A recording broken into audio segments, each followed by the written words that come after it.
Forum Luncheon. Very good to see such a nice turnout. I think this is going to be a really fun, I don't know if fun is not the right word. Well, it could be fun. It should be fun, but also a very interesting presentation. Before we get underway, I'd just like to make a few remarks because, you know, a lot of us are under the impression, and I am too, that there's been a lot of encouraging developments, particularly in the U.S. Supreme Court. And I just want to be a little bit cautious about getting too optimistic about what's going on. I don't know how many of you heard, but this morning the Texas heartbeat bill, the court did not ban its enforcement and also dismissed quite a few of the plaintiffs, but left a handful of plaintiffs in that case and able to challenge the statute. Another case that was argued earlier in the month came out of Maine, and it dealt with funding for religious schools or schools that had any religious overtones. And some of the statements made by some of the court justices to me were just startling and also a great example of what we're facing as a culture. One of the justices remarked that they couldn't understand, I'll say they so we don't have to talk about who it was, but couldn't understand why this became such an issue, that is religion in the schools, in the 1970s. And I thought to myself, you know, any educated Catholic knows that there was religion in the public schools historically. It was Protestantism. And that was specifically why the Catholic Church in the late 1800s mandated to parishes that they start establishing Catholic schools, because basically the public schools were extremely anti-Catholic. That's a remark coming from, you know, somebody who should be extremely well educated about American history. And it's also hard to believe that that was not mentioned anywhere in the briefing. So it almost seems like a deliberate ignorance, if you will. And then some of the remarks in the Whole Woman's Health versus Jackson, also the Texas case, were frightening. I mean, remarks about how the fact that Roe v. Wade was a 50-year precedent, therefore it couldn't possibly be overturned, it would just be a disaster for the court. Well, does anyone know how long Plessy versus Ferguson stood, the separate but equal decision? It was 60 years. So under the reasoning of this faction on the court, Roe v. Wade or rather Plessy versus Ferguson should not have been overturned. And of course, Judge Gorsuch, as Mary Ann mentioned earlier to me today, went through all the cases, many of them of equal length, or equal time on the books, that were overturned. The law that requires Miranda warnings, for example. There's so many cases that were where longstanding precedents were overturned that the other side has no problem with. But when we're talking about Roe v. Wade, you know, it's sacrosanct. The other thing I'll just mention, and I think a lot of you know this also, the states have been preparing for this for quite some time. If, as Justice Gorsuch said, he believes, and I think if Roe v. Wade gets overturned, this will be one of the arguments, he believes the Supreme Court should be absolutely neutral about abortion, because there's nothing in the Constitution one way or the other. There's certainly not a right to life that this court is prepared to recognize in the Constitution. So it's all going to move to the states.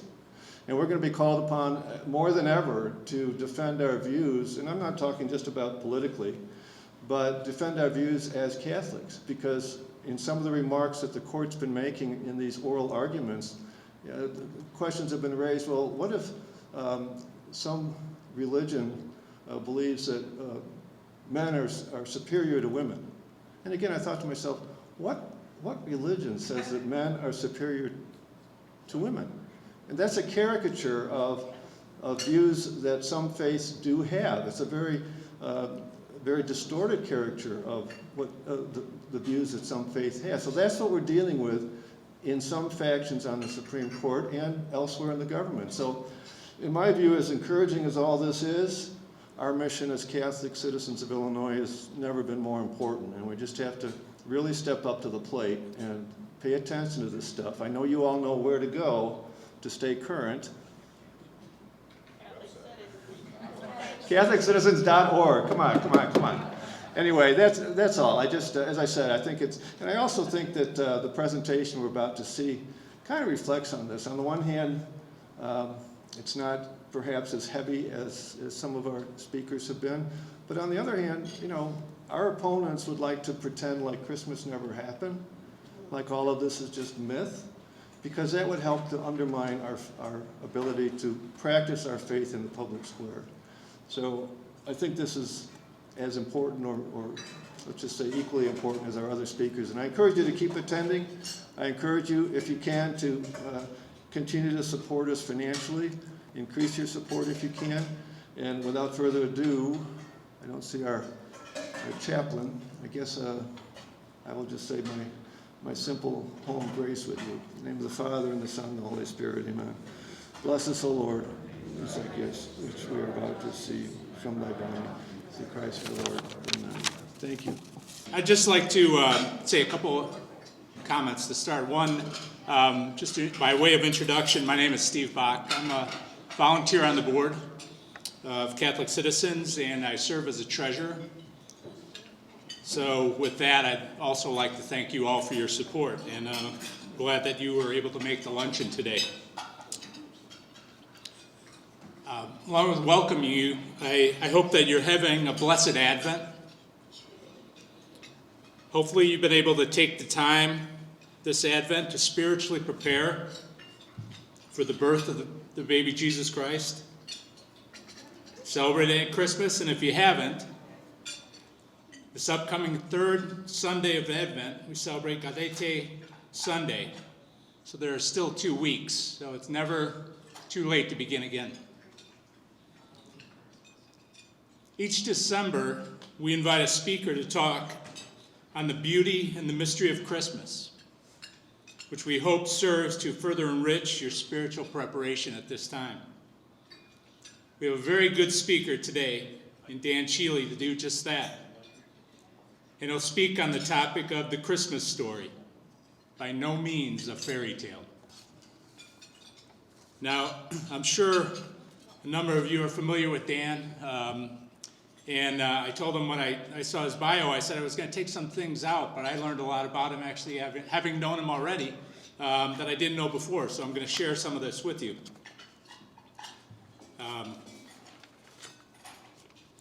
Dan was born and raised in Melrose Park, Illinois. He attended Fenwick High School. Thanks to Our Lady, he won a competitive scholarship offer by Jewel Foods at the time to assist with his college costs, and attended Princeton University during the 1960s, and majored in the Woodrow Wilson School of Government, graduating with honors in Phi Beta Kappa. During the turbulent 60s, he actively and vocally defended the values of Christian civilization and freedom, and was the opposition leader in the undergraduate assembly to the prevailing leftism of the time. With his friends, he helped successfully delete the fight to prevent the ROTC from being banned at Princeton, and was recognized for this in the national media. After Princeton, he was admitted to the Harvard Law School. While at Harvard with 2 colleagues, he founded Harvard Law Students for Life in the immediate aftermath of Roe v. Wade, and led a group to participate in the very first March for Life in Washington, D.C. After law school, he began and was employed by the international law firm Baker & McKenzie as a litigator, and had a very prestigious career at the firm. He departed from Baker McKenzie after 20 years to form his own firm. During the time remaining active in both political and religious affairs, particularly in educational programs for youth and adults with special interest in Catholic apologetics. With 2 other friends in the legal profession, he formed the Chicago Catholic Evidence Forum to present short courses in the evidence for Catholicism. He also formed the Church History Forum, through which he taught a free course in the history of the church for 20 years in the Chicago Loop. Also served on the board of directors of the local Sarah Club, the Catholic Lawyers Guild, and was one of the founding members of our own Catholic Citizens of Illinois. Named by peers in the legal profession as one of the leading lawyers of Illinois in the specialty of litigation, he is a recipient of the Golden Rose Award from St. John Cantius for his service to the church, and was named Catholic Lawyer of the Year in 2014 by the Catholic Lawyers Guild of Chicago.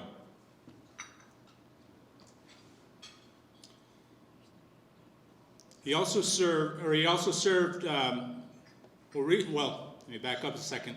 Since January 15, he has worked as the Director of Evangelization for the Chicago Catholic Parishes.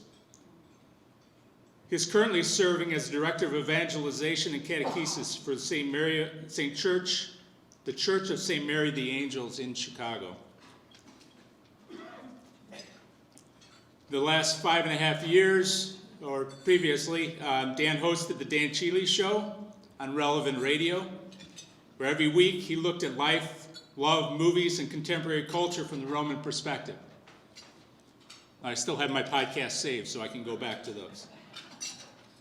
Dan always says that his proudest accomplishment on earth, and I want to make sure if I said anything, this was the point that I made, is to be the husband for the last 44 years of the beautiful and talented Pat Cheely. And thanks to her and God, the father of their 9 children, and hopefully, by the end of December, the grandfather of their soon-to-be 26 current grandchildren. Now,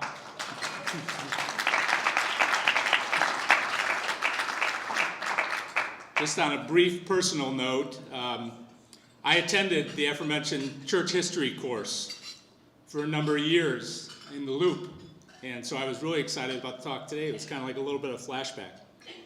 But the one thing I'd say, and I think a lot of you have experienced this, through Dan's wisdom, his passion, and his love for the church, for me, it further opened my eyes, and I'm sure many others, to the beauty of our faith. So with no further ado, I introduce Dan Cheely.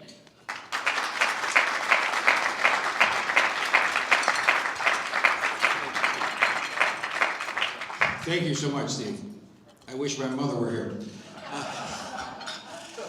It's so good to see so many people here who I already know and love, and we're going to have a little fun today. The whole thing about Christmas. Oh, before we start, there's one thing I'd like to do as a matter of personal privilege. As we speak, a man much better than I, with a much better resume even than mine, is being buried. His name is Mike Wynn, just an absolutely wonderful man. His biography, his obituary was in the Wall Street Journal, and he, I don't think, ever gave speeches outside of Hollister Corporation, but he left a legacy in human terms of people and love that is outstanding. It's the legacy of the true life well lived and faithfully lived. So if you would indulge me for a second, if we would, since I can't go to his funeral, would you join me in saying an Our Father and Hail Mary for Mike Wynn and for his family? In the name of the Father, and the Son, and the Holy Spirit, amen. Our Father, who art in heaven, hallowed be thy name. Thy kingdom come, thy will be done, on earth as it is in heaven. Give us this day our daily bread, and forgive us our trespasses, as we forgive those who trespass against us. And lead us not into temptation, but deliver us from evil, amen. Hail Mary, full of grace, the Lord is with thee. Blessed art thou amongst women, blessed is the fruit of thy womb, Jesus. Holy Mary, Mother of God, pray for us sinners now and at the hour of our death. Amen. Eternal rest grant unto him, O Lord, and may perpetual light shine upon him. May he rest in peace. Amen. Okay, well, not to get to the point of Christmas, fact or fiction, why did I develop this talk? Well, years ago, I came into I heard a story once from my hero, Fulton Sheen, that kind of illustrates some of the confusion that surrounds the current approach to the Christmas narratives. Sheen had to give was saying a big mass, in New York City at St. Patrick's Cathedral in one of the Midtown hotels he was staying at. And then right after the big mass, he had to give another speech, for a group sort of like this, a different group after dinner speech. And so he was rushed. Okay, so he went and said mass, and of course, the vestments and so forth that the clergy wear are very elaborate. They all have meanings to them. For example, I'm going to teach you a word today. You probably never heard of something called a rochet. Okay, a rochet is kind of like the white garment that the altar boys wear over their cassocks, except it's a little bit different. It's linen down to the chest, and there's lace below that about to the middle of your leg, and then there's other robes and stuff that go above that. And since she was in a rush, he, after getting out of St. Patrick's Cathedral, he went up to his hotel room and took off his vestments and just threw them on the bed, threw the rochet on the bed and the robes and so forth on the bed, and then hightailed it out of there because he had to go to some hotel where he had to give a talk. And when he came back from the hotel, the maids had been in, and it was a typical big hotel room with the two beds there. And on his bed, all the robes were laying, and on the other bed there was the rochet. So I think the maid got the idea that this was some sort of nightgown, okay, because that's all that she knew about. And so she thought, well, this must belong to some girl, and I put it over here. Maybe it's his wife. I don't know. She didn't know. And what the point was she was going with her own preconceived notions. There were things that she didn't know about. She never heard of a rochet before. He probably, had no idea. But she knew what a lacy, white, gown was like. So she put it on the bed where she thought it belonged. She was wrong. Okay, and I think that has often been for at least say put a number on it, last 200 years. The approach of the village atheists, so to speak, in and without the church, outside and within the church, toward a lot of things that have come down to us from our heritage. They say, well, for example, miracles don't happen, okay? These are impossible. So because they don't happen, any time you see a miracle, I mean, that's all. It's fanciful. I mean, that's just got to be cut out a priori. No matter what kind of evidence there is, a priori it's cut out. Like even in our own beloved country. I mean, Thomas Jefferson had his own Jefferson Bible, where he expurgated anything to do with miracles in there. But he kept the Sermon on the Mount. He kept stuff like that. And so sometimes I think the approach, again, unfortunately, both within and without the church to things, they go by a tunnel vision approach rather than a multifaceted, variegated approach. For example, this is one of the things that started it. We probably either have all been to, maybe, or at least have heard about, going to a class where they're giving you the real lowdown on the Christmas story and how it's all basically, pious legends to make a point of the importance of Jesus Christ. Okay, it's not really true. And that kind of infuriates us naturally, because these are, when you talk about someone that you love or something that you love, it always makes an emotional reaction.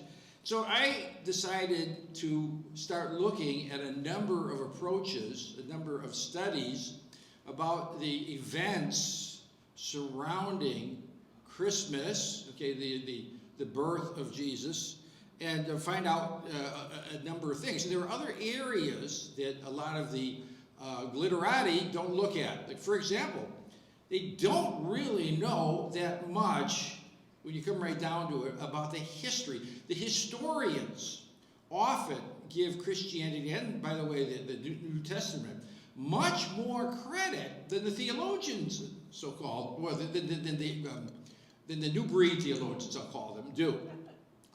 Same thing, there's also something now called archaeoastronomy. Okay.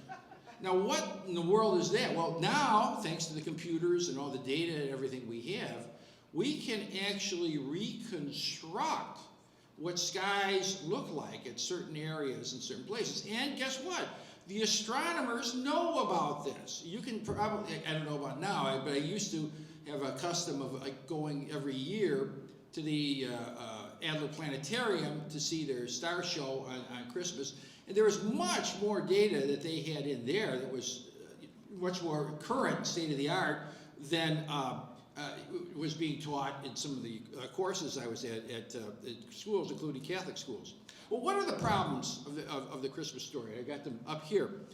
First of all, there's an absence of secular records. You would say, now, if I want to find out who the president of Nicaragua was in 1936, okay, I could find it in less than 5 minutes, and so can you, right on the internet. The database is amazing. There's all sorts, as we know, sometimes you have to dig a little bit, you have to go beyond, what's just presented on the surface, because as we know, there's agendas everywhere. So you still have to dig, but you can find it, and you can look. There was no Julius Caesar's Information Please Almanac dated 45 BC that you can look up and see the data on who the proconsul was in Paphlagonia. They didn't have them, and then the preservation of these records, where the records were preserved, for example, like the famous Library of Alexandria, was destroyed ultimately during the Muslim conquest and so forth. And so the barbarian invasions destroyed a lot of things, and sometimes the ransacking of the priceless manuscripts were destroyed in the ransacking of the monasteries in England and elsewhere during the Reformation. So a lot of records are just gone. Okay, and so there are blanks. Okay, you can't go look up a birth certificate in Bethlehem. Okay, they didn't have them, and if they did have them, which they didn't, you'd have a tough time finding it today. Then also people will make a point that Jesus is known as Jesus of Nazareth. He's not Jesus of Bethlehem. And so the narrative was they probably just invented the Bethlehem story so they could fit it in to the prophecy of Micah. And you know the prophecy of Micah. Bethlehem, you are not least of the cities of Judah, for you will become the ruler of my people Israel. Okay. So they said, hey, he's born in Nazareth. They call him Jesus of Nazareth, and they just, the enthusiasts, enhance his pedigree later on. And then there is the famous point of if you go into an encyclopedia today, and you look up Herod the Great, you will probably see that in the encyclopedia that the dates on Herod. They'll give March 13th, 4 BC. All right, now, if Herod died in 4 BC, and he was this king of this little buffer state, between Rome and Parthia at the time, quite extensive. He was quite a manipulator. He built himself a good-sized kingdom for himself by hook and crook. But since he died in 4 BC, then if Jesus has anything to do with Herod at all, it must be he must have been born before 4 BC. And another objection that's made is that the prophecies fit so nicely into the Jesus story, the nativity narratives, and it also fits into what was going on during that first century, which is the opening up of the belief in the one true God through Christianity to a whole bunch of people who had before been worshiping all kinds of things, including bull gods and handsome gods like Zeus and Apollo, but all kinds of other things. Not anything close to the biblical morality was being observed by these pagans, but now all of a sudden they're starting to straighten out and come to the true God. And the idea of letting these Gentiles, these goyim, into the people of God was a real problem. And so since it fits so well, you've got these people from a foreign country, these wise men and everything coming in. Well, they thought maybe it's got to be made up. And then the idea too is. The Magi who are mentioned that was the name of the priest class from both the pre-Zoroastrian and later the Zoroastrian religion in Persia. And now Persia was ruled by a dynasty known as the Parthians, the Arsacids, and they they were at war with Rome.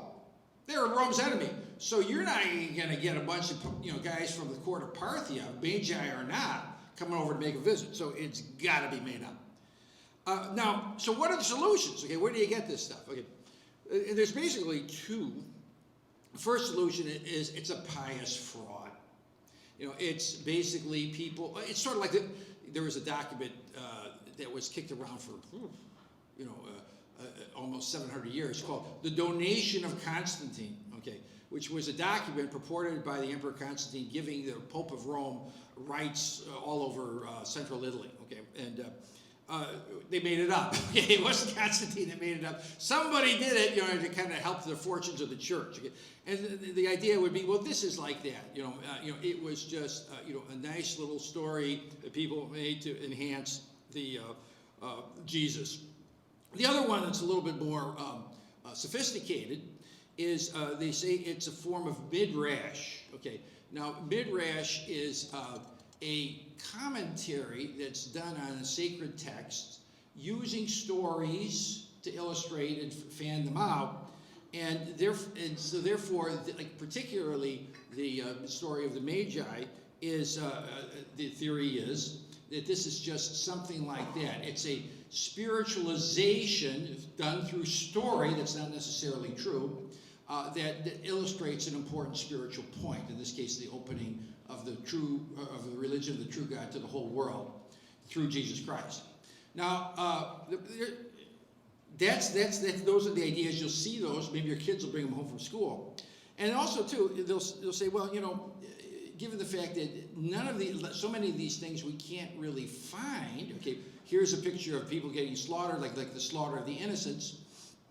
There's no news story about Herod slaughtering a bunch of people in the Bethlehem area, in the years just before the beginning of the Common Era. Therefore, it didn't happen. Well, there's a number of problems with that.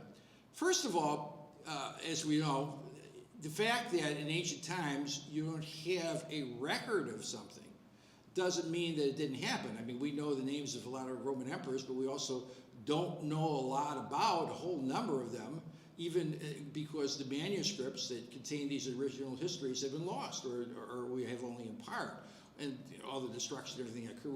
We don't have the record.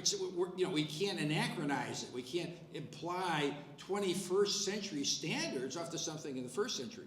And we have a number of other things. These supposed solutions have a lot of problems in themselves. First of all, the stories are very ancient and universal. Everywhere the Christians went, both heretical and legit and Orthodox, okay, Catholic, they all had these same stories about the birth of Christ.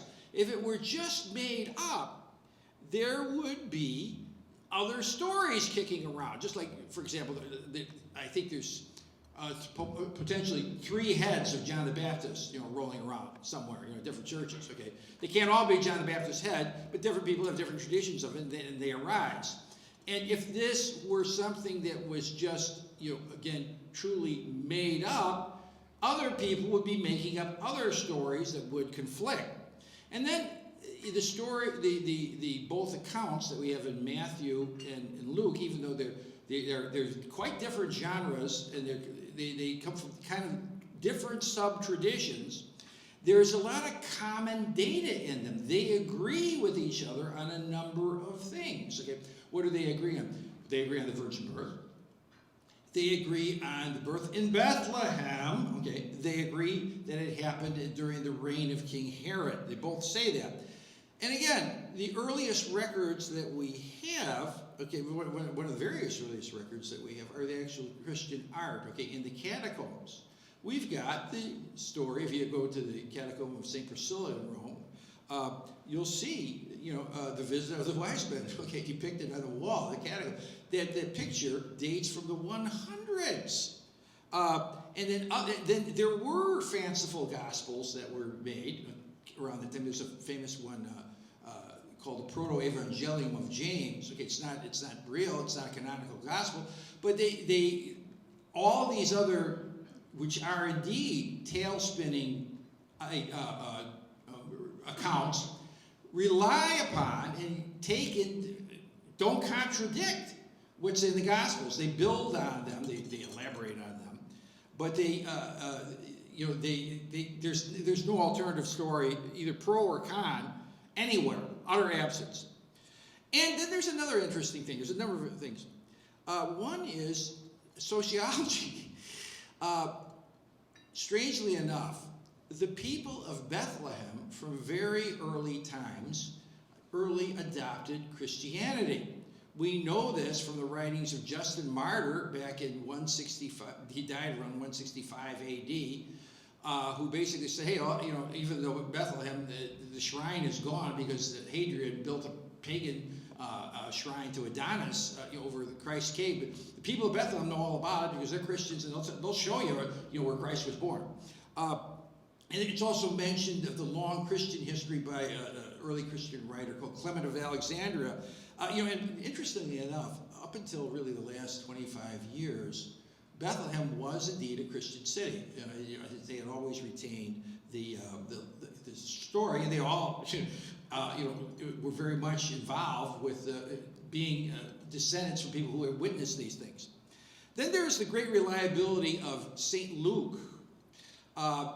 Unlike, by the way, Bishop Barron just last week gave an interesting talk about this.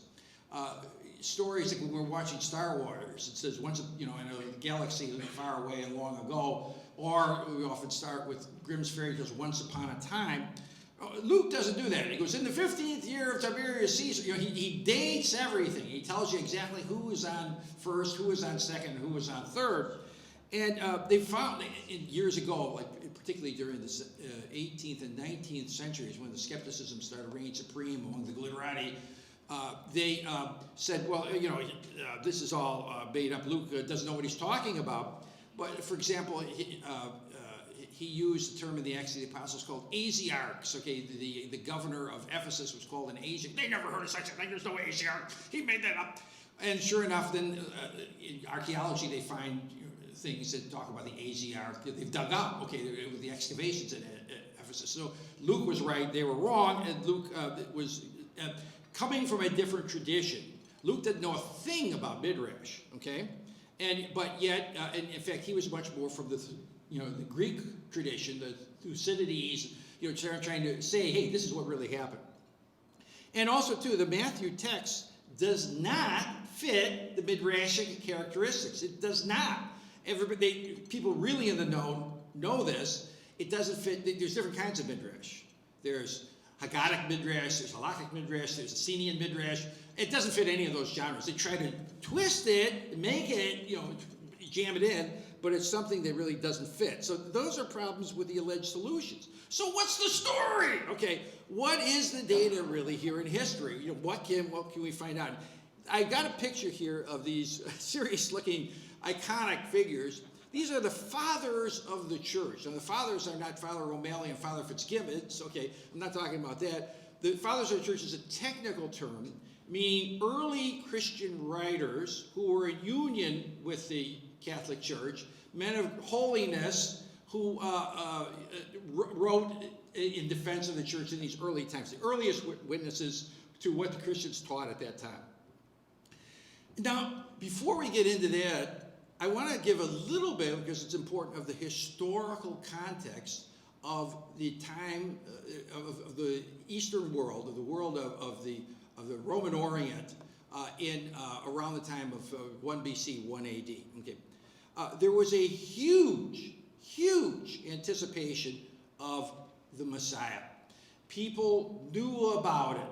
The Jewish people had already gone all around the world. Okay, they had been exiled from Jerusalem in 586. They had a thriving, important community in the Persian Empire, but they were all over the place. I mean, they were big communities in Rome, other places in Asia Minor, even Spain had already had a Jewish population, and they carried their message with them.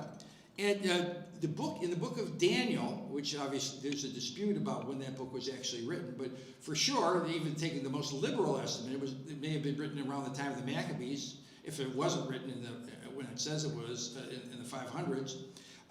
But it's 100 plus years before the coming of Christ. And there's a prophecy in Daniel where he's praying, and Gabriel appears to him and says, when will Israel be free? And he gives a timeline.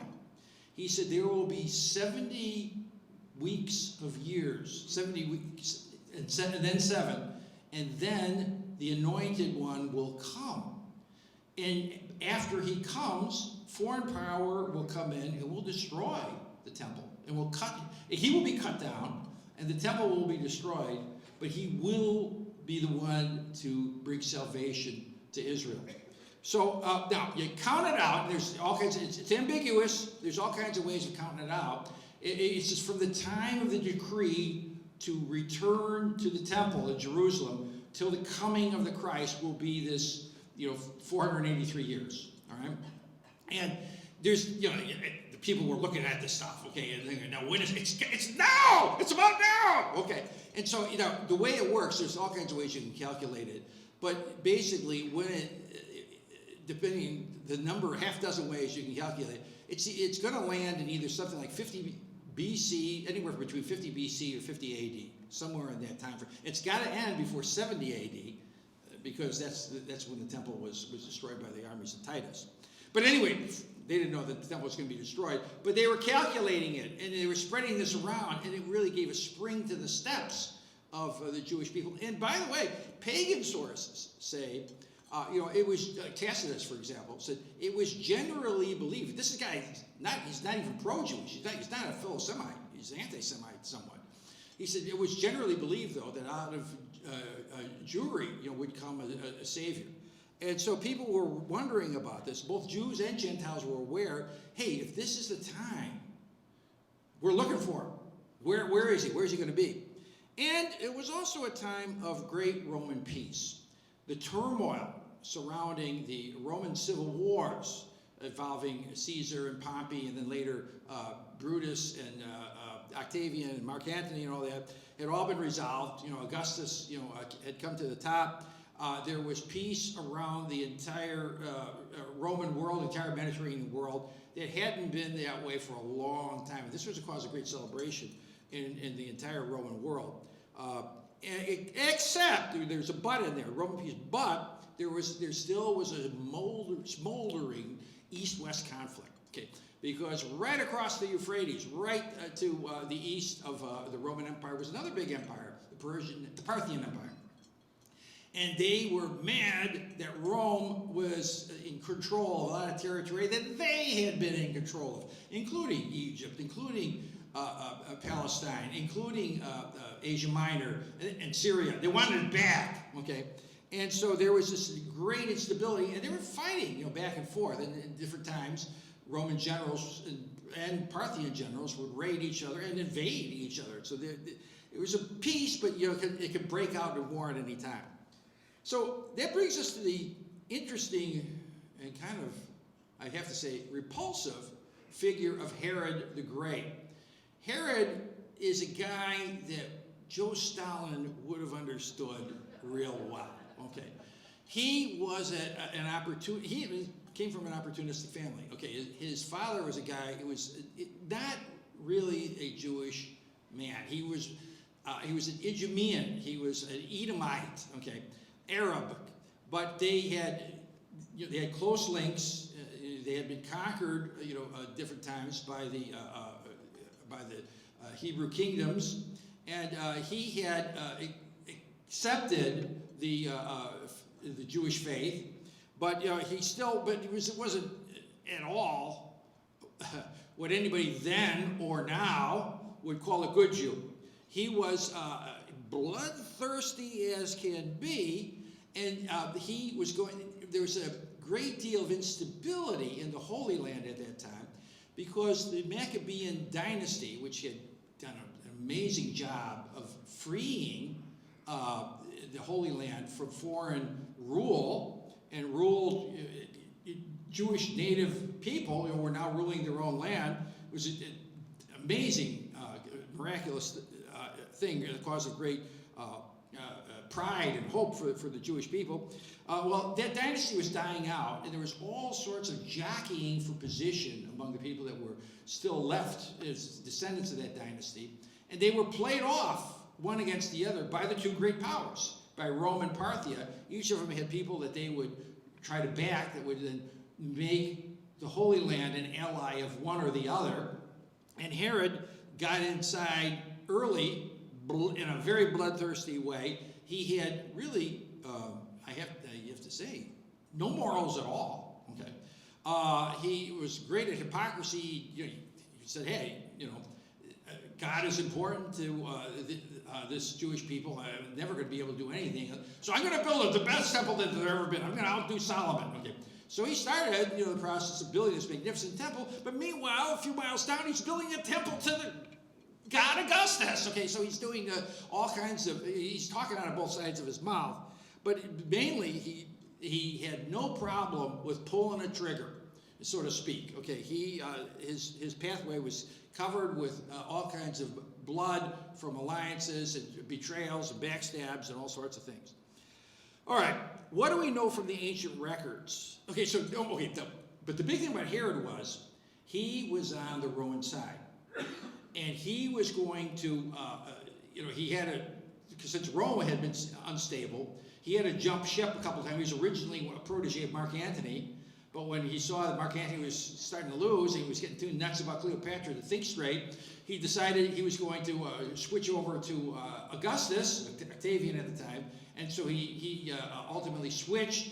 And even though Augustus knew that the guy was a weasel, okay, he said, okay, as long as you keep the lid on, keep sending me some money, okay, you're okay for now. And so but Herod had to make sure that he stayed in good terms with the Romans. Now, there are a number from the fathers of the church that we saw, ancient records that describe the birth of, not the birth of Christ, the age of Christ and when he was born. Now, it gets a little tricky, because we all operate here in the West according to a common calendar, but they don't operate according to common calendars. Okay, the main calendar in Rome was determined by years from the date of the founding of Rome. Okay, so the year 1 was like 753 BC. But other people had other calendars in that area. Okay, the Greek states, or the Greek influenced states, made their calendar by the age of Alexander the Great. Others had other things that they went on. So it's hard to put together the different dates of these calendars, but several people very early on, Clement of Alexandria, Tertullian, Hippolytus, Origen, all say that Jesus died in his 33rd year, when he was 33 years old. And these guys are very early. I mean, none of these guys are after Constantine. This is hundreds of years before Constantine. We know from the calendar that there are only 2 possible dates that fit the circumstances of Christ's death, where you've got, a Passover being celebrated in connection with a Friday and a Saturday. And there's only 2 dates that fit. It's either 33 AD or 30 AD. And the early Christian writers all give as the year of Christ's birth something like 3 BC or 2 BC, the way that they count him back. They said, yeah, he was this age, and he died then, and so we got him at 3 BC or 2 BC. And the names I have below here are all these people who say that that's when he was born. Now, they threw that out because of the death of Herod. There was a historian back around 100 and some years ago, 130 years ago, named Scherer in Germany, who said, no, those early fathers are all wrong. Jesus couldn't have been born then, because we know that Herod died in 4 BC. Well, guess what? We don't know it so much anymore. We know data about the death of Herod. I mean, he didn't have a death certificate, okay? The great historian, famous historian Josephus said he died, when he died, the night he died, there was an eclipse of the moon, and it was before, not immediately before, it was before the Passover feast, because they also describe the fact that Herod made a real big deal for himself in more ways than one. Some good, some very bad. He actually killed a lot of leading rabbis when he died. He said, I want people to be mourning when I die. So they like these rabbis. They'll mourn the rabbis, but at least they'll be mourning when I die. People will know that it's too bad that I died. And he did it. Okay. Bloodthirsty guy. Okay. But he also had a big solemn procession and a big embalming of his body, viewing of his body that went from his fortress that was now in Transjordan all the way to his burial site, where it's also Transjordan. And he marched the procession only went like a few miles a day. And there are a number, going back to sea now with this archaeoastronomy, there's only 4 lunar eclipses around this period of time that fit the goal, okay, that are before the Passover and in connection with a lunar eclipse. They're in 5 BC, March 13th BC, that's the consensus date, January 10th, 1 BC, and December 29th, 1 BC. And there are problems with each one of these things. For example, this guy Scherer, the German historian, didn't know what kind of an eclipse there was back in March 13th. Well, guess what? That eclipse at that time happened like after midnight, and it was only partial, and it couldn't really be seen from Jerusalem. So that can't be the one that was a big deal that everybody marks as a time. There's only one that fits, and it's on December 29th, 1 BC. It's 3 months before the Passover. It gives time for the embalming, for the official mourning, for the procession and everything else. It fits perfectly. I think, and by the way, just yesterday, interestingly enough, Dave Agnoni sent me an article that was in the National Catholic Register. Some Italian historian says, yeah, they're all wrong about the 4 BC. I mean, it has to be 1 BC. And by the way, they knew about it at least a few years ago at the Adler Planetarium. Now, why do we date the years the way that we do? This little guy that you see right here, Dionysius Exiguus, okay, that means exiguous is a fancy Latin term for meaning shorty. Dionysius, the short guy. Okay, he, back around 527 AD, came up with a new numbering system. He looked at the records and so forth he had at the time, and he basically arrived at the date of 1 AD for being the date of the birth of Christ, and that calendar then eventually took over.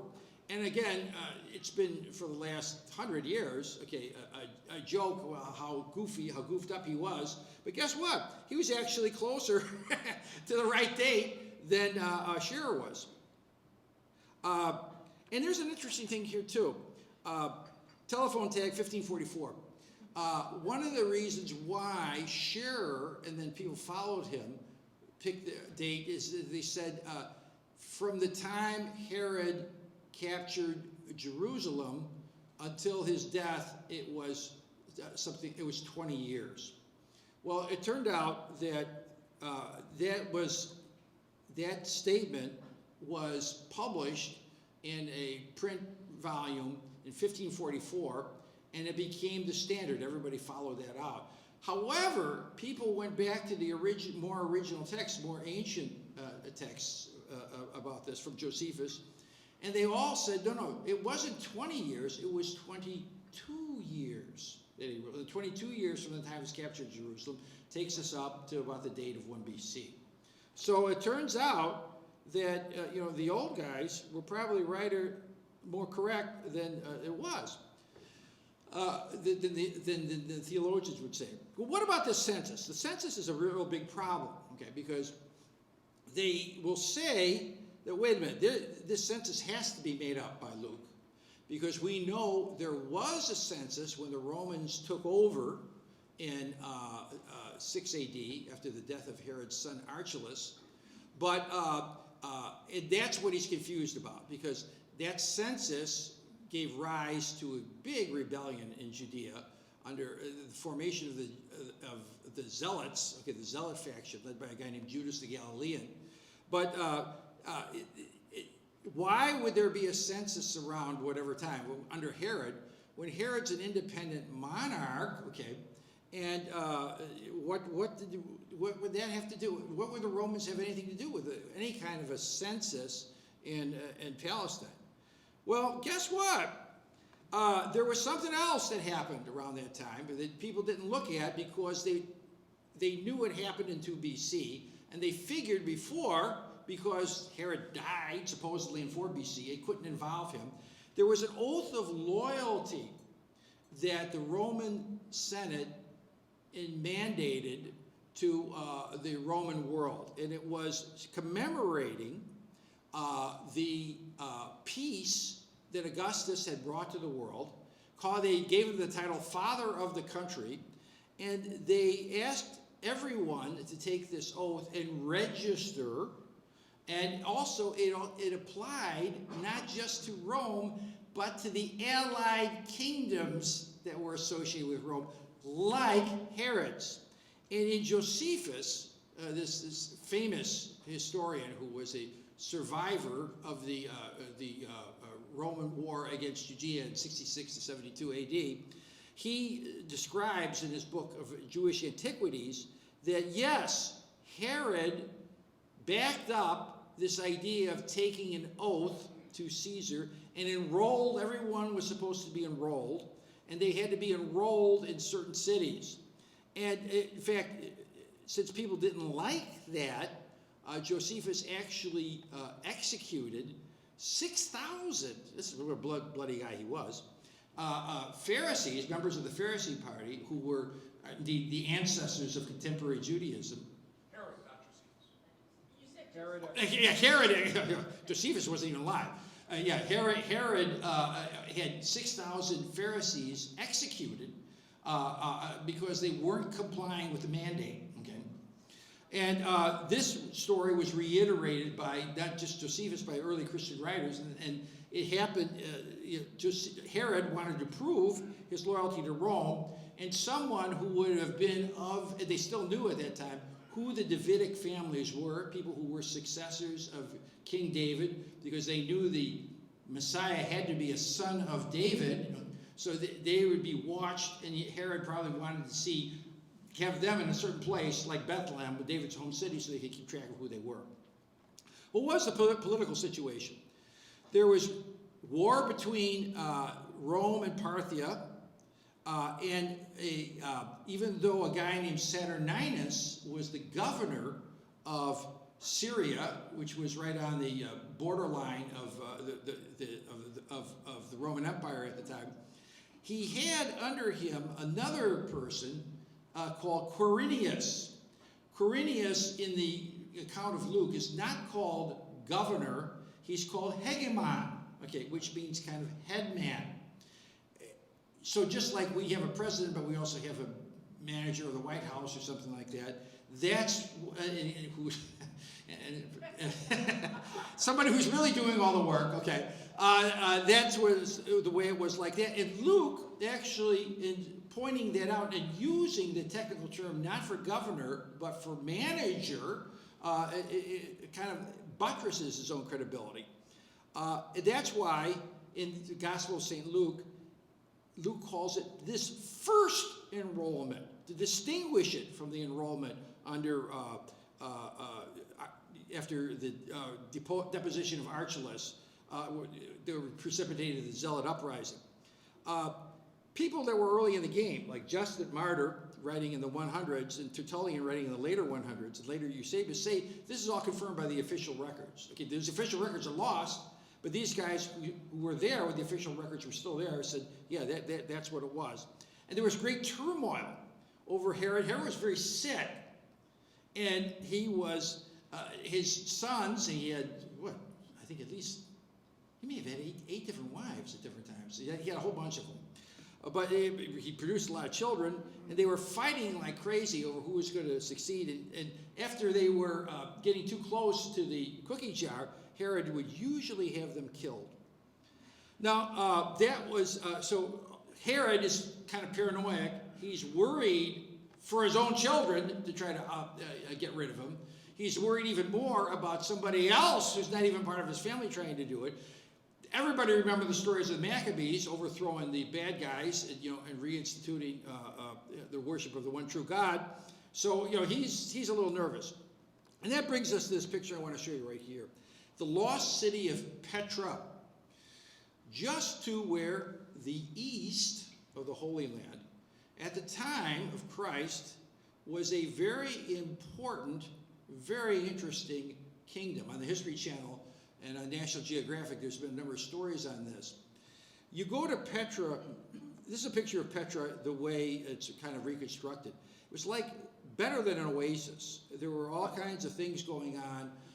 There were trees, and there were canals, a very elaborate irrigation system that was going on. It was sort of like the Las Vegas of the ancient world. It didn't belong to either Rome or Persia. And they were right there controlling the trade routes from southern Arabia all the way up to the Mediterranean at Gaza, and they became fabulously wealthy. Here's Petra now. Okay, Petra was actually lost for several hundred years. I mean, it's the middle of the desert. Here's the camels. I mean, it's this amazing structure, but it's for a long time, people didn't even know it was there, other than some Bedouins who knew. But it was it was a deserted place. Well, it ultimately got destroyed. But at this time, because of this ingenious system of irrigation they had, it was a garden spot. And they ruled, and they were fabulously wealthy. They were a commercial crossroads, and they were a melting pot. Because they didn't belong to either Rome or Parthia, they were independent. It was sort of like, years ago when they had these international cities like Tangier or Trieste or even to a certain extent Hong Kong when it was free. People could go there and operate, without a lot of trouble, and they were also a place for refugees. It's written in both the Talmud that a number of people, they got two influxes of Jewish refugees, both at the time of the fall of Jerusalem in 586, and then later on, after in the uproar that occurred in the Maccabean rebellion, a number of Jewish people came into Petra and established something there. But it was also a refuge for other people who were religious dissidents. For example, the famous Magi ended up at one point being involved in a plot against the Persian emperor, and there was a massacre of Magi that occurred, and a number of Magi fled, and they brought with them their esoteric information and so forth. They fled to Petra. Okay, so Petra was a place that not only had a lot of Jewish people, so they know things that were there. It was they had Roman influences because they did trade with Rome and Persia. And they had, the Magi, who actually became kind of wise men at the court of Petra. And one of the things that they were very involved with they're kind of New Age. They liked astrology. Astrology was a big thing. Now we look at the newspaper and find out if we're going to win the lotto by looking up Scorpio, the thing. If it's a good day to buy a ticket or not. Well, this is all very elaborate, the way they had it set up. The different the way that they looked at it was, the world of space was a very mysterious thing. It's the home of the gods, and they communicate with us through these moving signs in different parts of the sky. They're telling us things, they thought, okay? And the experts on this were the Magi. The Magi were, Petra itself was a place of eclecticism. They have a kind of a combination. Let's keep the pagan gods happy. Let's keep Ahura Mazda of Persia happy. The God of the Jews is pretty famous. Let's kind of keep him happy. Let's find out there's something to be had for all of them. Let's keep all bases covered. Now, what were the assets of Petra? It was a market corner, a place where crossroads, both going north up to Damascus and to Persia went, and also going a little bit further west to get to the Mediterranean Sea and to trade things to cash in on the big market that was in Rome, in the Roman Empire. And what were their main products that they traded? Gold, frankincense, and myrrh. Gold for obvious reasons. There were gold mines that were there at the time. Okay, gold mines in Arabia, gold mines across the way in what's now Eritrea, but there was gold, ancient gold mine, not too far from Petra. And then there was further other gold mines in South Arabia. And then there was also frankincense. Okay, frankincense was a very rare and valued commodity, which was of use in all the temples of the ancient world, and it was worth its weight in gold. And myrrh, okay, which had both medicinal and embalming and other things. They had near monopolies on that. So the story then of the wise men starts to fit together pretty well. There's great political turmoil. There's a need for an alliance with Herod because Gaza had just been given by the Roman emperor to Herod's rule. You got to keep Herod happy if they don't want to get hosed, okay, with tariffs, okay, when they come into Gaza. They know about the Jewish prophecies. They're bringing tribute. They know that a person is supposed to be born, and they know, so they're going to go. And at this time, the reason why they go is because of this star. Okay, now what is the star? The Magi, as I mentioned, were involved with astrology, and so were certain strands in Judaism. The Kabbalah, would say, maybe God is trying to tell us something from the stars. And there were indeed, last year we had they said we had the Bethlehem star, which was I think it was Jupiter and Saturn coming together and made a big bright star in the evening light that hadn't occurred for 800 years. Well, they had even bigger than that in the ancient world. There were a number of them. And they were all filled with significance for people who, to them, this is God talking to them. In August of 3 BC, Jupiter and Venus came together. So, new birth and power, almighty power, coming together. It's 7 times they come back and forth. They go off and come together, and when you're like, hey, you get it, guys? Something's happening. The king is about to be born. Especially when 3 of these conjunctions occurred next to the star Regulus, which is the ruling star. So the way they were looking at it, it's, how many times do we have to study the star to see this famous king of the Jews, this famous king who's going to save the world, who Daniel had talked about, is about to be born. And interestingly enough, this Jupiter itself was one of the elements of this star. In 2 BC, changed its course by vision from north to south, so it went south in the direction of Bethlehem on December 25th, 2 BC. Here it makes sense then that Petra, who wants to keep on good terms with Herod, thinking that now from their arcane lore, the king is about to be born, and they're directly east. They come straight from the east, not from Parthia, which is north and east, but just straight east, come to find out what's going on. And what did they find? Okay, so we know the story. They come to Herod. That place is glittering. Okay, he's got he's covered with jewels, fancy clothes. He's your classic egotistic, megalomaniac tyrant. Everybody has to bow down before him and stuff like that. They figured he must know about the king, and he got the liver scared out of him when he heard that, because he had just killed several of his kids. He didn't know who this king was going to be, so it makes a lot of sense that he'd play again the weasel. It's let's find out. Let's consult some of these experts in the scriptures and see what they say. And they come up with hey, don't look around here. I don't have anybody that's born. But if it's going to happen, it's going to happen in Bethlehem. Go down there. So they go down to Bethlehem. And what did they find? Here's what they found. They found a little kid and a father and mother, but even more than that, they found local recollections of what had happened. These shepherds who later on their families became Christians, said, yeah, we saw something on that night a couple of years ago, okay, when around the time that you first started seeing this star show, okay, and it was something we can't explain, but we came in and we followed what this apparition told us. We found it just like they said, and so we had gone. We'll show you where they are. They bring them to the house of the Holy Family, and sure enough, they see an infant in the family as predicted. So in other words, they think, hey, we were right. There was a king that was born. And look at these guys have a story that,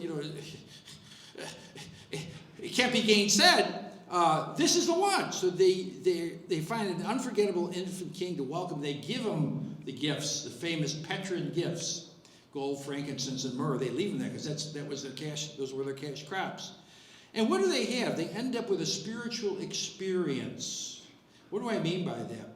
The gospel account tells us in a dream they were warned. Herod told them, come back when you find him because I want to be able to venerate him too, as he deserves. The apparition tells them, no, don't go back to him. To get out of town, okay, go back to your country by another way. And so they do. They have a transformation. They have a change in plans. They have a change in life, and it's for the better. If they had gone back to Herod, well, who knows what would happen to them as well as to the innocents that were ultimately killed. They changed because of what they saw. They had heard something out of this world from the local indigenous population. They saw people that seemed to be amazing. There was something there that hit them, and then it's confirmed by a spiritual experience of their own. Biblical scripture writers, theologians, sermon people tell us from the beginning, back from the early Christian times, that there are really three comings of Christ, three advents that we have to worry about.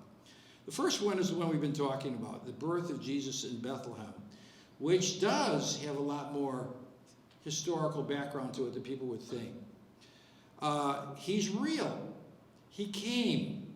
He's a true figure. He's not just Superman. He was someone who actually was born of the Virgin Mary and who lived and dwelt among us. There's another advent that he's going to have, which is his final arrival at the end of time, where he wraps it all up. He says, okay, it's showtime, it's over, let's add it up.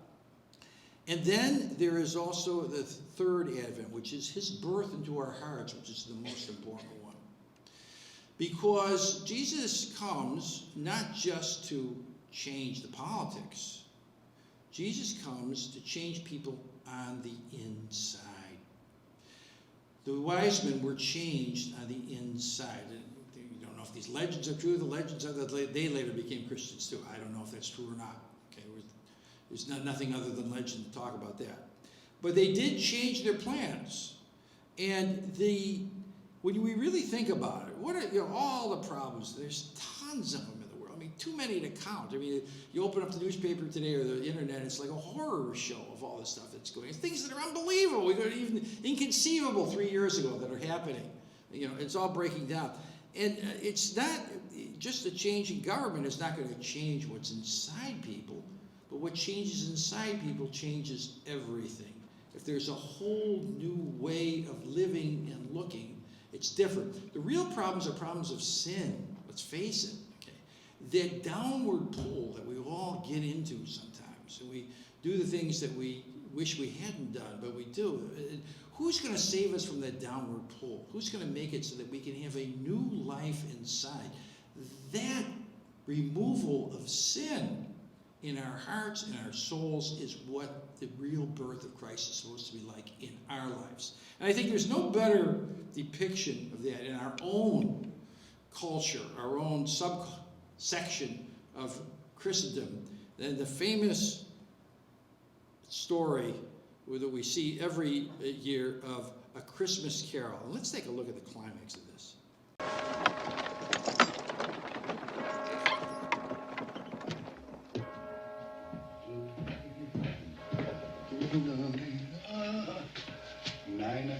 Late again, eh, Cratchit? We'll see about this.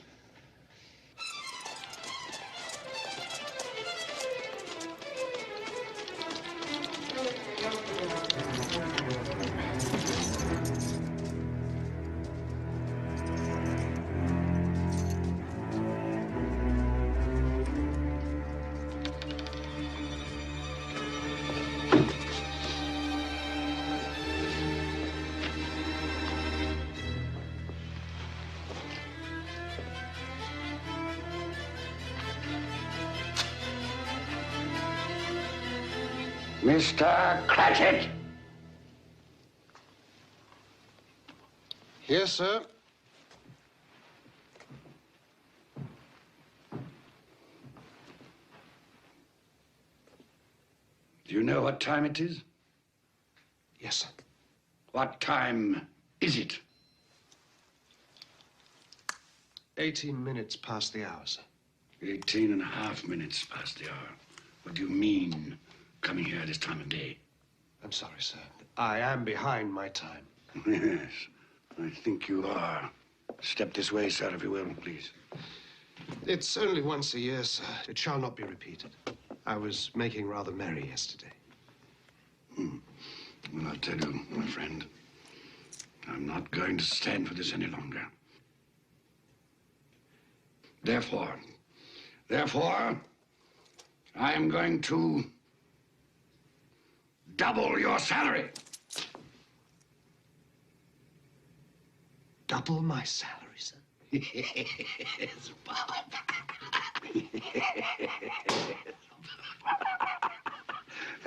A Merry Christmas to you.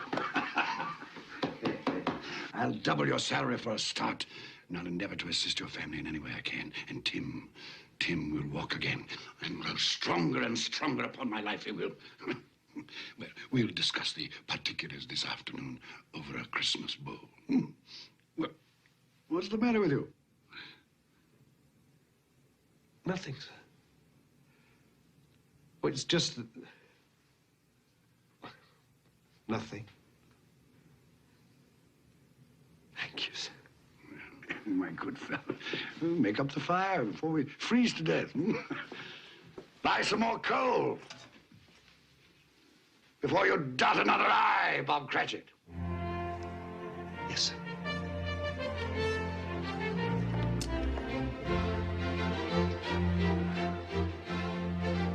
Ebenezer Scrooge was better than his word. He became as good a friend, as good a master, as good a man as the old city knew. And to Tiny Tim, who did not die, he was a second father. It was said of Ebenezer Scrooge that he knew how to keep Christmas well, if any man alive possessed the knowledge. May that be truly said of us, and all of us. And so, as Tiny Tim observed, God bless us, every one.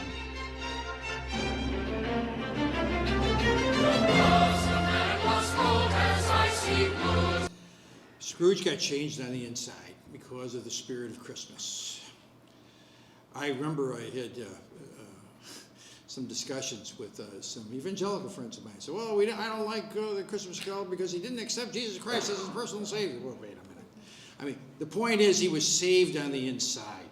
The name of Jesus means the Lord saves.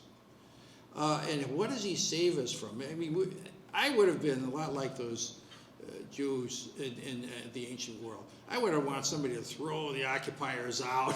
Let's get them out and let's put our boys in charge. Okay, but it goes deeper than that. It's got to go deeper than that. It's got to go to the root. What really is our relationship with God? What really is motivating us? Where do we get our life? Where do we get our power? We know where we got it. That's what this story is all about. Transformation. Scrooge was transformed. We, especially now, when the lights seem to be going out all over our world, in our country that we love so much, we need to keep the light on and burn the light, not just by being right, but also by being good, by having that life inside us that's given to us by God, by Christ, to be part of that. Be part of that life that goes in. And we can't get it from ourselves. We need to get it from Him. He gives it to us. He shows it to us. He transmits it to us. We receive Him. Christmas. Christmas, the name itself was because the Eucharist, where Christ comes to us, is meant to be the fuel, the sustenance of our lives. That sustenance that is Christ Himself and Christ's life. That's where Christmas truly becomes merry, when we know that behind everything there ultimately is a God who loves us so much that He comes to us physically and personally and it's meant to transform us, meant us to be his life in the middle of the world. And we have that, even if they can change in Ebenezer Scrooge, and change the Magi, change the shepherds, can change us if we do what St. John Paul said, open wide the doors of our hearts to Jesus Christ. If we do that, we will keep the light of the world burning, and we will manifest it, and we will light up the pathways of this earth with faith and love. And with that, I wish you all a Merry Christmas.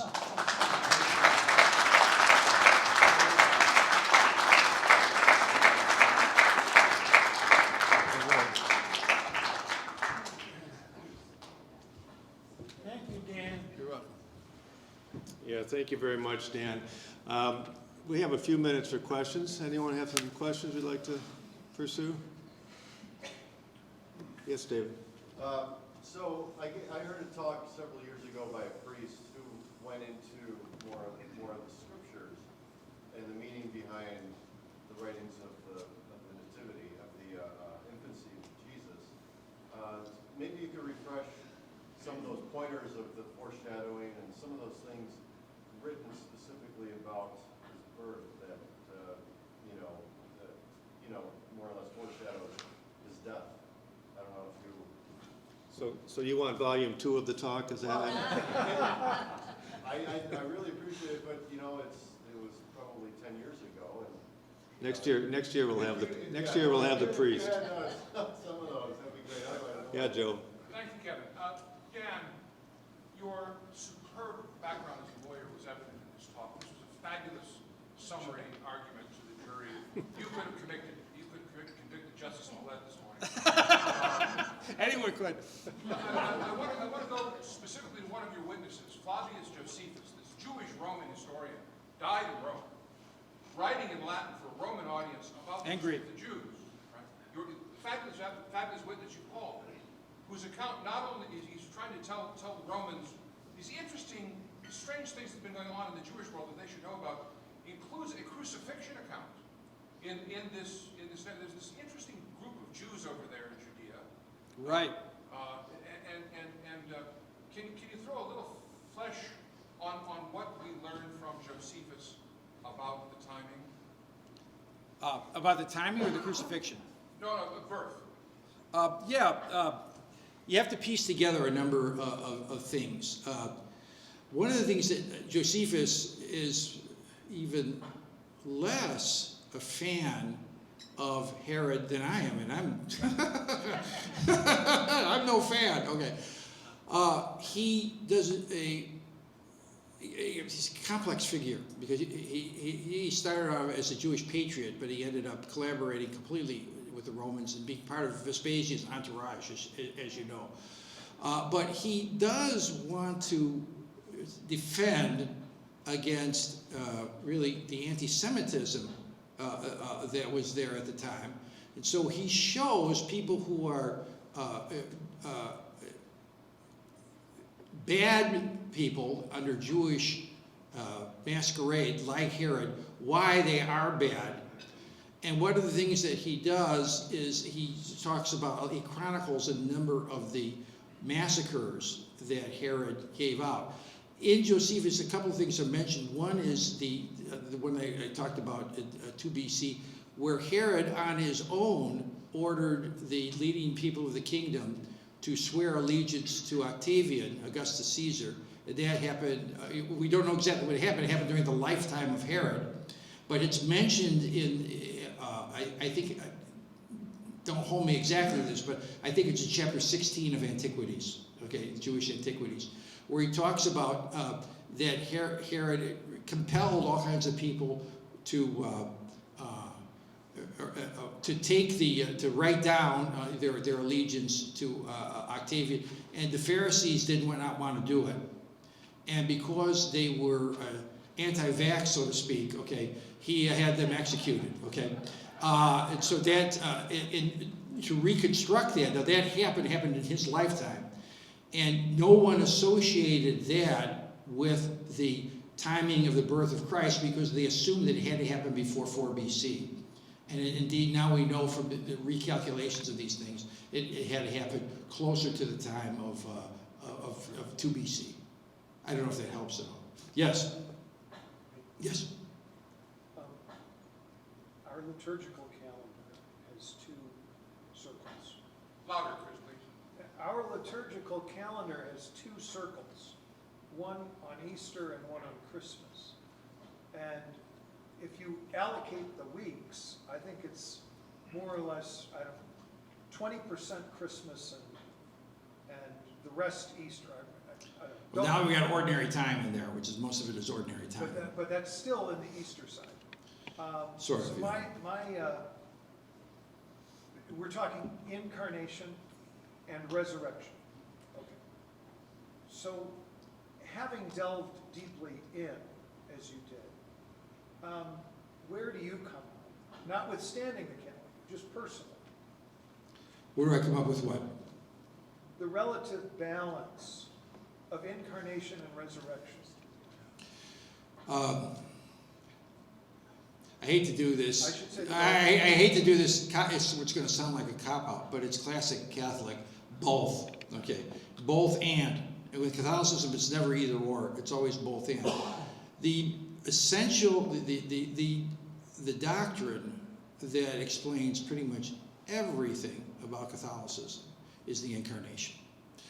Everything from scapulars to holy water to the sacraments to veneration of the saints, it's all involved with the idea that God wanted to work through humanity to save humanity, so much so by adopting a human nature.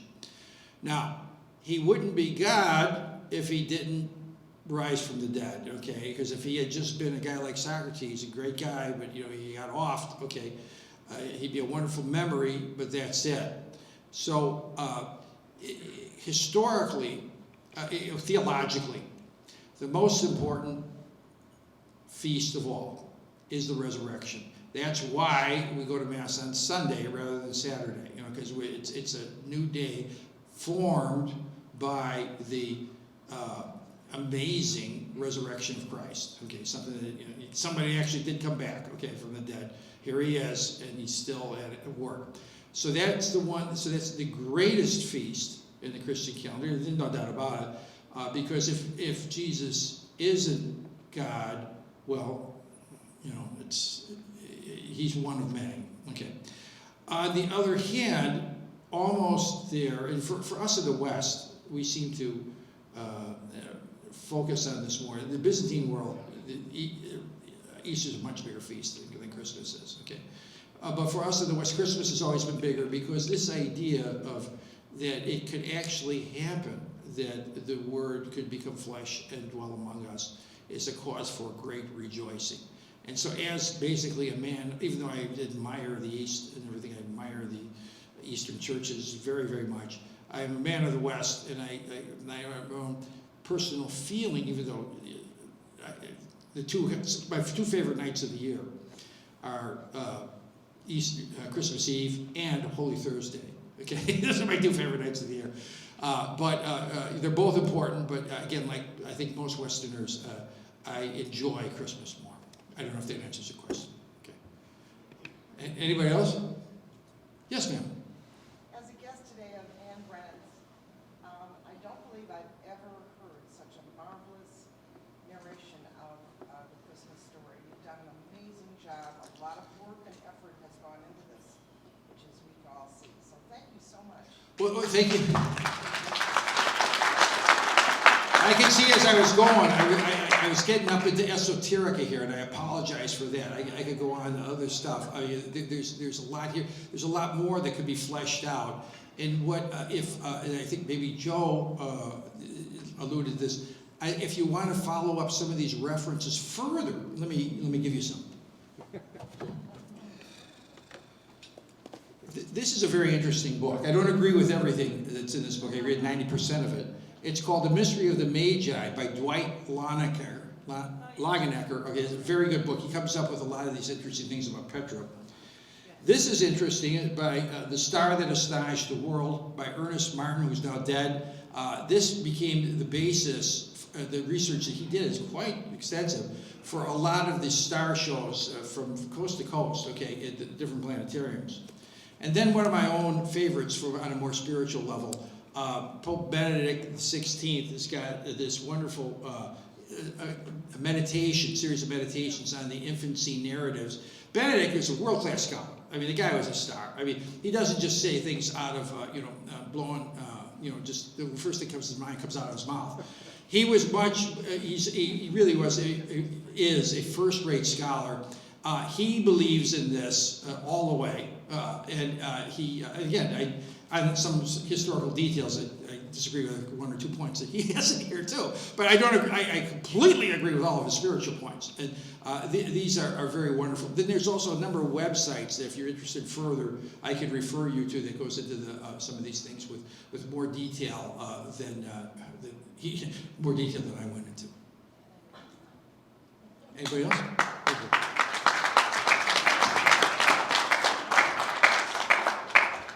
I just want to mention again, as I often do, we are posting these videos regularly and in their entirety on the website. That's at catholiccitizens.org. Our videographer, Joe Curry, has been doing an excellent job. In fact, I'd ask you to join me. I don't know if any of you have looked at these, but this is not the only time that our speakers have given us so much to digest that we frankly just can't. At least I can't. So, at your leisure, go back and look at the videos. We just had one from Ms. Francesco. I think, is that posted yet, Joe? Yeah, that just went up. That was last month, if you were here for that. And a marvelous book, by the way.